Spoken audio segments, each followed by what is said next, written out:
right, here is a little tip on how I like to effectively cue movements with clear, precise direction. I grew up with a learning disability.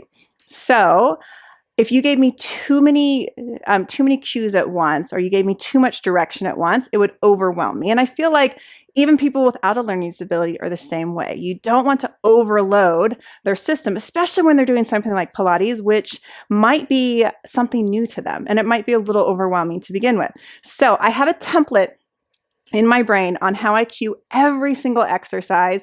I just change the muscle cues and the movement cues around, but the template remains the same. And this is actually what I teach in my teacher training program to new teachers in my studio or new teachers in the program. It's super simple. It's something that really is effective for me as a teacher and myself as a client when someone teaches this way. So what I do first is I always cue the setup. So I set the exercise up, the placement on the reformer, the placement of the props, the placement of the perfect body position and core placement before we even talk about the exercise. Then I have 3 layers of cues. First layer is just movement. Just tell them what they're going to do. The movement of the carriage. I'm not going to cue breath, muscles, core, anything for those first 2 reps. Then the next cue is always breath, because I feel like cueing the breath helps teach the cadence of the movement, right? Then the third and fourth cue is always muscle engagement. Which muscles you're working? Because I hate as a teacher, I always get asked, what muscles am I working? Is this for my butt? Is this for my core? You can eliminate that by preempting that question by cueing it very early in the exercise. And sometimes I have to do that over 2 or 3 reps, depending on the exercise. So let's take this lunge. I'm going to show you the lunge first, and then I'll show you how I'd set it up, okay? So it's just a reverse lunge. My carriage foot is on the carriage. Just a reverse lunge. I'm going to reach the dumbbell here and fire the arm up as the carriage returns. Now, this is how I'd set the exercise up, and this is how I'd simply layer those cues. So the box is already placed where it's supposed to go. I'm going to stand on the back of the box.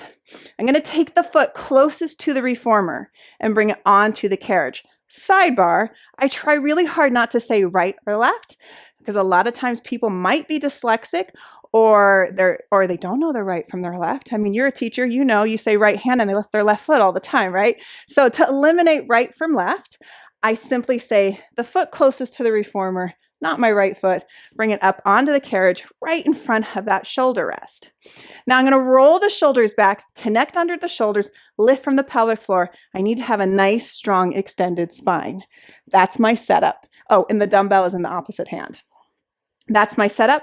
I look around the room to make sure everyone is on the right spot of the reformer. They're placed correctly.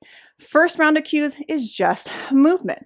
I'm going to lunge forward, reaching the dumbbell to the instep, bringing the carriage home, reaching the dumbbell up. Super basic. If you wanted to just cue the lunge first and then add the dumbbell for the second rep, that's fine too. Now we're going to talk about breath. I'm going to inhale as I open the carriage, exhale as the carriage returns and dumbbell reaches up. One more like that. Great big inhale as you reach forward. Great big exhale as the carriage returns.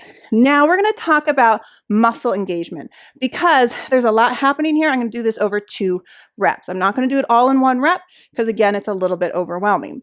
So as I open the carriage, I'm going to take a great big inhale. And then exhale, I'm going to contract the core, lift from the pelvic floor, and bring it home. Now we're going to talk about the arm and the leg. I'm going to inhale, hinge forward with a long spine, reaching the dumbbell to my instep.